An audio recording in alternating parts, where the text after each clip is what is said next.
On this 23rd Sunday of Ordinary Time, the Holy Mother Church reminds us of our responsibility towards one another and our society.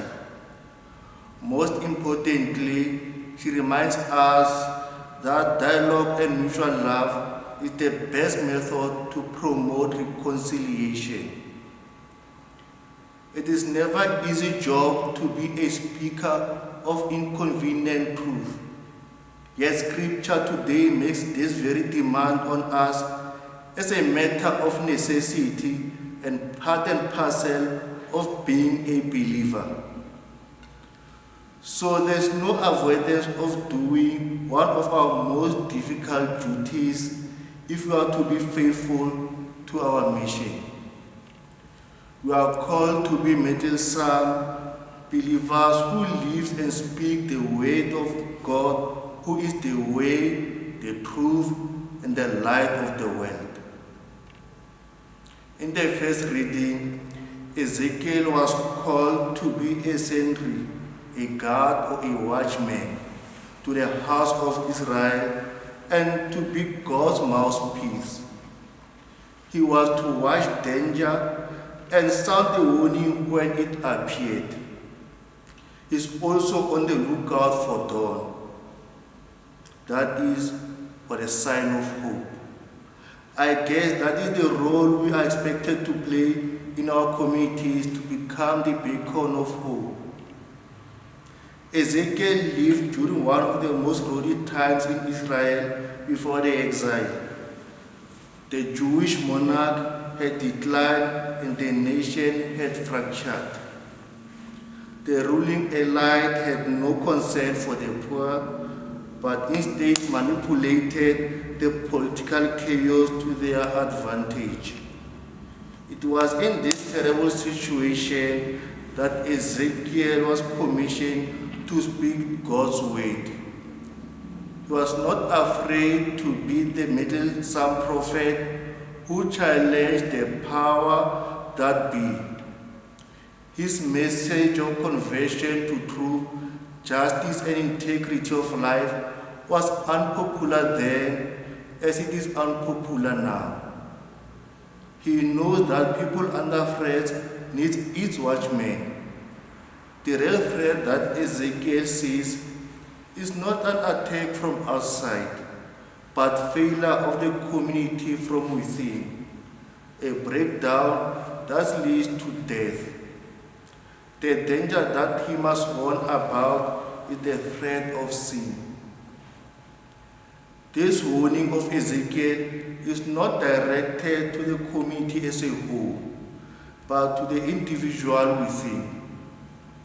Individual responsibility takes on a new force in his message. Ezekiel's message reveals the uncomfortable truth. It does not challenge only the rulers and kings, as it is of the abandonment of God which leads to sin. It also challenges us to look at ourselves and discover those uncomfortable truths that we hide behind our appearances. Like a watchman, Ezekiel sounds the warning. He blows a whistle to awake our consciences. He questions the status quo. He challenges the system. He calls us individually to remove the obstacles and barriers that stand in the way of God's plan for humanity. The gospel picks up from the Ezekiel warning and enlarges it to that the responsibility of calling to repentance falls on more than one person, eventually on the community. Jesus gives us the principles of reconciliation. He provides us with the alternative Christian model of fraternal correction, care, and accompaniment. This means that the conflicts are inevitable.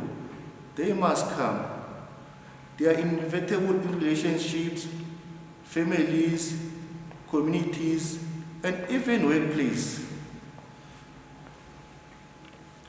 However, the question is, how do we resolve them amicably? We have to know that at the center of Jesus' principle is dialogue, ability to counsel and talk over issues rather than stop talking to each other, ability to see things from perspective of others, or ability to relate with them. Christ, therefore, gives us a three-dimensional principle of reconciliation. First, we must sit down and dialogue one-on-one, face-to-face. Secondly, if the first principle did not succeed, seek the mediation of a good friend. Finally, seek the mediation of a community. No principle of gossip. As Christians, how do we resolve our problems today? Take a pound of flesh from one another, or go straight to the court of law? Stop talking to each other to the point of bad-mouthing the other person? We must take note of the three basic principles Christ gave us in our gospel today. In Jesus' time, people lived in small and closely knitted communities and not megacities like we do today. That the idea of fraternal or communal correction was quite familiar to them. Today's gospel addresses difficult circumstances that confront the life of a community. When a brother or sister strays, it is the duty of the whole community to restore him or her. In effect, we are called to be our brothers and sisters' keepers, and not to pull a stance of Cain in Genesis 4 verse 9, when God asked him, "Where is your brother Abel?" It is not easy for us to be the meddlesome prophets and to speak the inconvenient truth of gospel. Yet that is our calling, even as we are baptized and anointed Christ-like as priest, prophet, and king. We need to see, judge, and act in a way that brings the gospel to life. We need to be the voice to the voiceless, the force for justice, the defense for the defenseless, and the vulnerable. St. Paul reminds us that we should avoid getting into debt, except the debt of mutual love. We owe that debt especially to the poor, the needy, and the suffering around us and beyond. The quality of this love is not just a mere selfish feeling or desire to satisfy oneself. Rather, it is that which thinks and cares about the good and welfare of the other. It can ultimately be known through the action it prompts in us. This simply means that it must be rational love that cares, love that is ready to give, and love that reasons. It is mutual love because it takes and shares responsibilities. It counsels and accepts good counsel.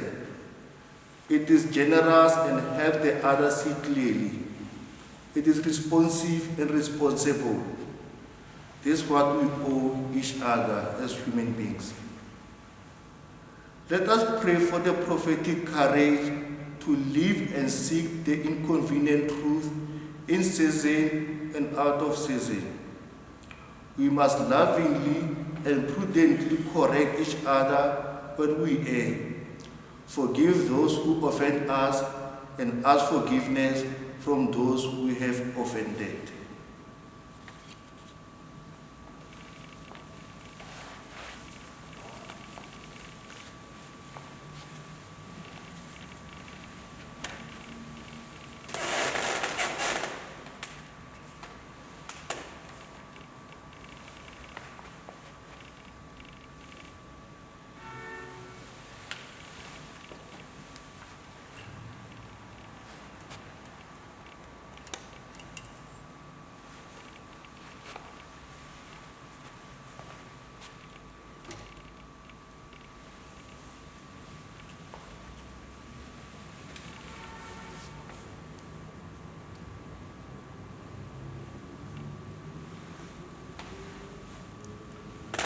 Let us rise and profess our faith.